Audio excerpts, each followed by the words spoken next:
Assalamualaikum warahmatullahi wabarakatuh.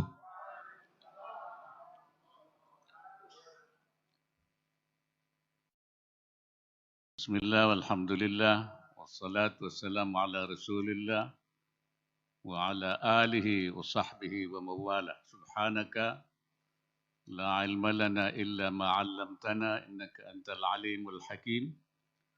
Allahumma rzuqna al-ma'arif ar-rabbaniyah wal lataif ar-rahmaniyah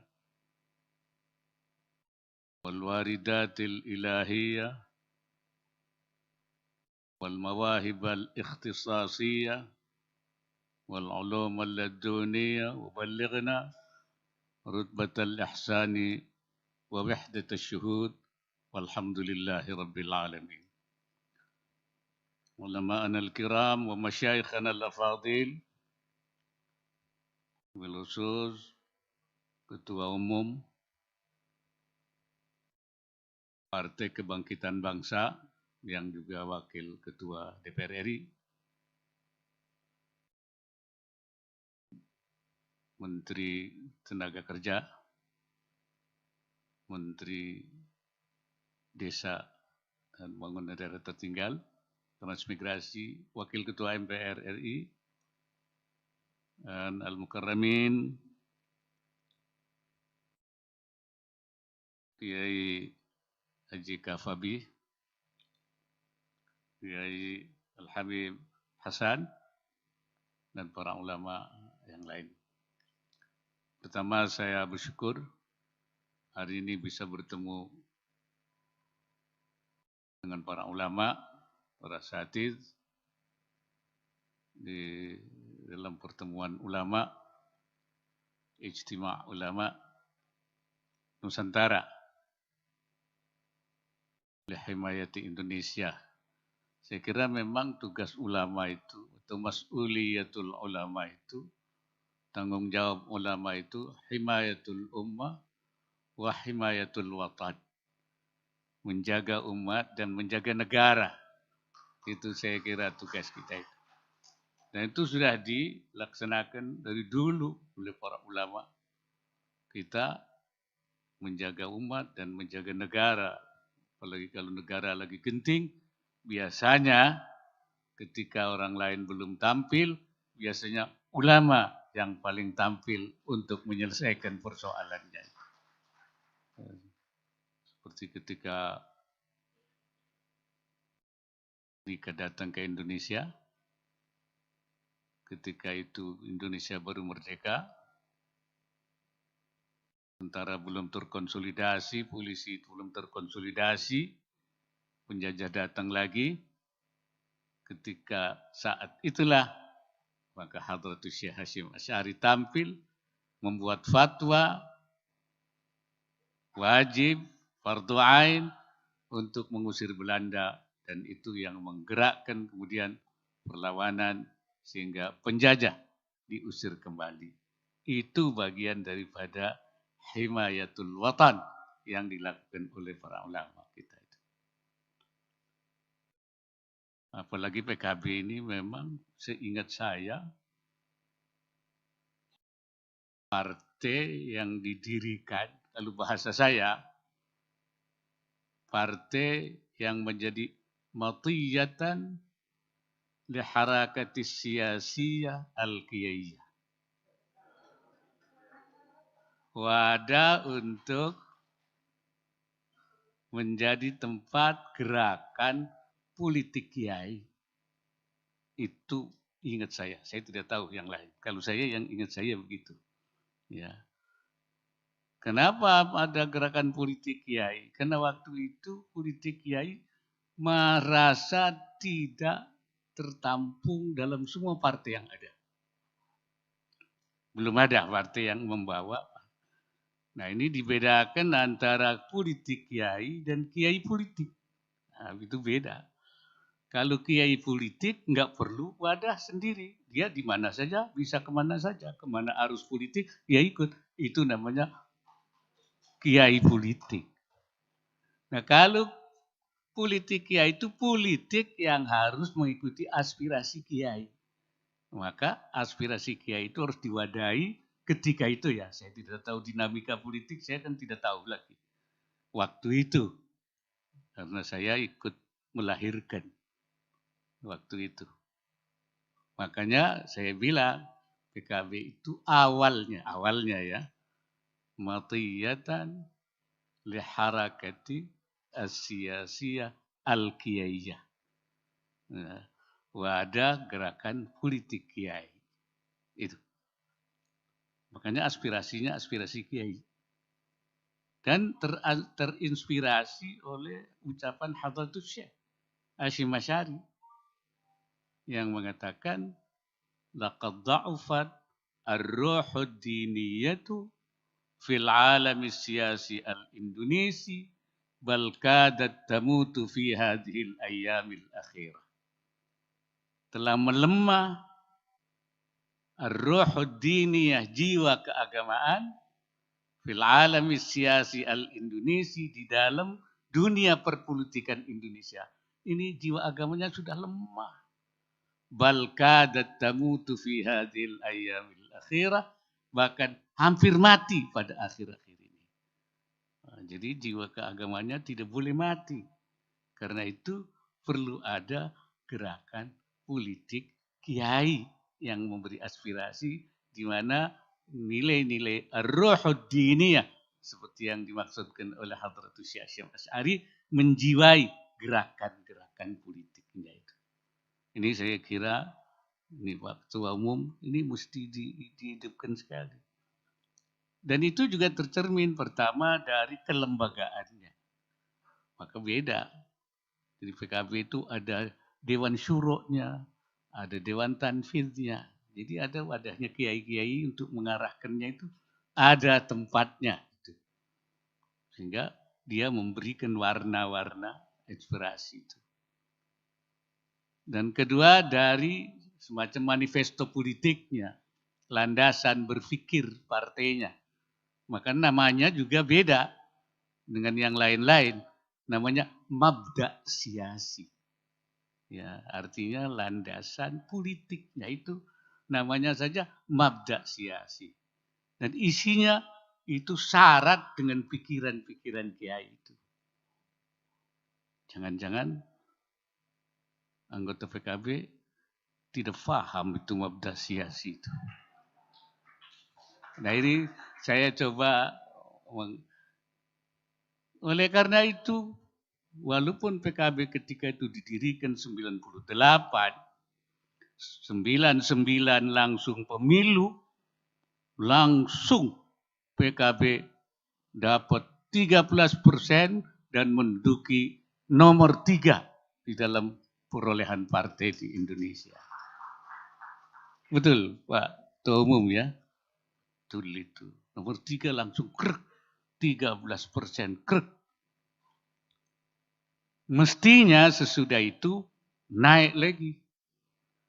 Tapi dilala kok tidak naik. Turun. 10% turun.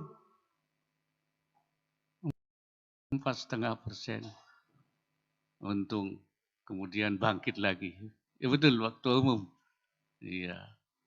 Ya. Saya bilang harus balik lagi itu PKB itu. Harus balik ke 13%. Kalau turun lagi tidak masuk PT itu.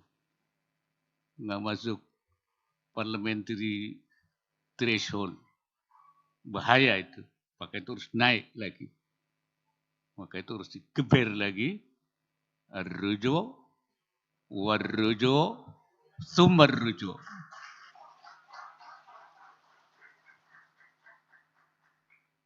Naik lagi. Tapi masih di tengah. Belum naik ke ranking 1, 2, 3. Betul ya, tapi tadi saya dengar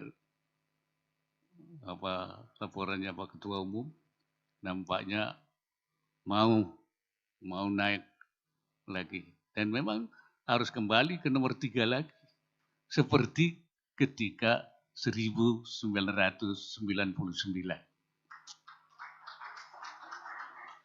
Minimal itu harus balik ke 3. Maksimalnya ya nomor 1 lah. Minimalnya nomor 3 itu. Saya kira itu.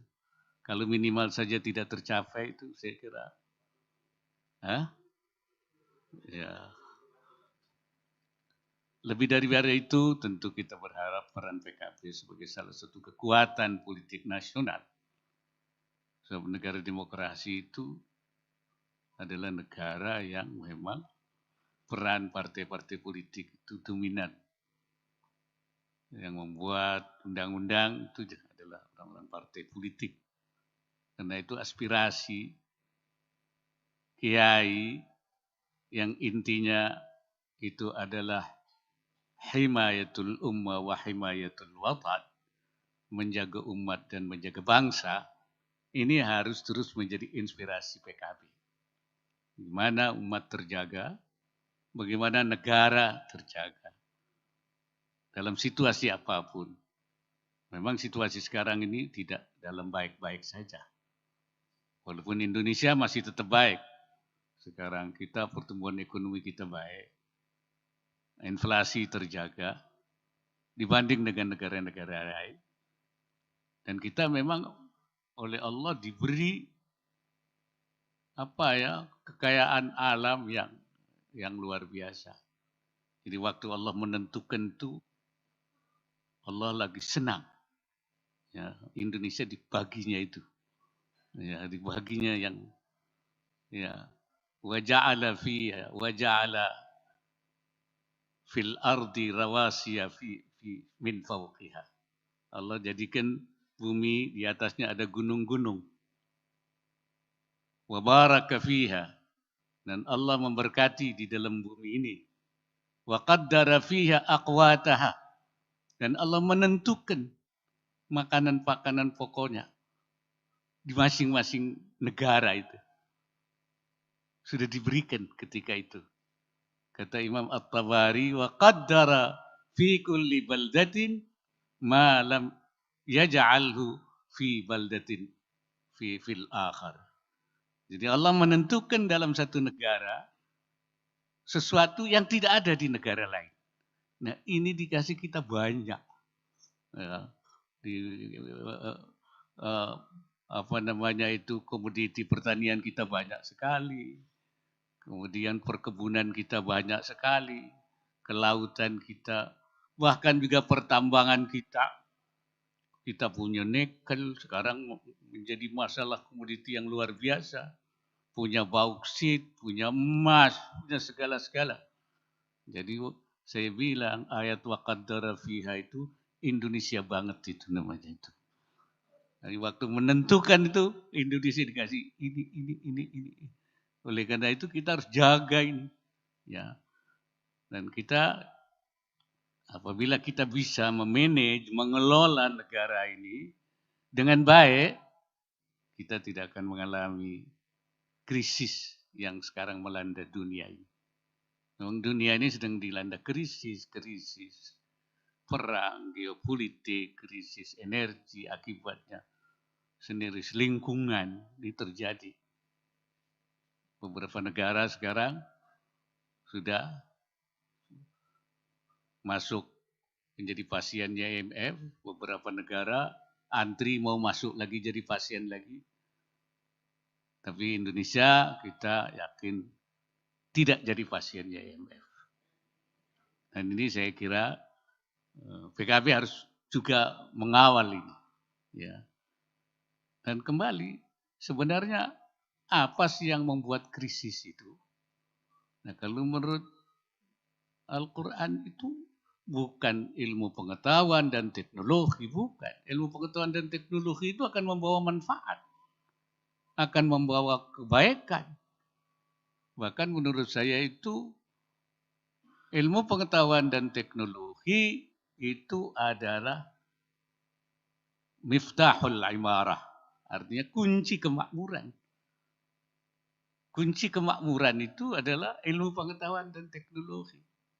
Kita kan diminta untuk memakmurkan bumi ini. Wa ansha'akum minal ardi wasta'marakum fiha. Dialah yang menjadikan kamu dari bumi dan meminta kamu untuk memakmurkan bumi. Wa kallafakum fi imaratiha, meminta kamu tanggung jawab untuk memakmurkan bumi ini. Nah, yang menyebabkan bumi itu asbabul imara itu kegiatan-kegiatan keekonomian. Ya ini urusan apa namanya, perdagangan, pertanian, perkebunan, pertambangan, industri, semua itu. Nah kuncinya miftahul imara adalah ilmu pengetahuan dan teknologi. Jadi itu bukan.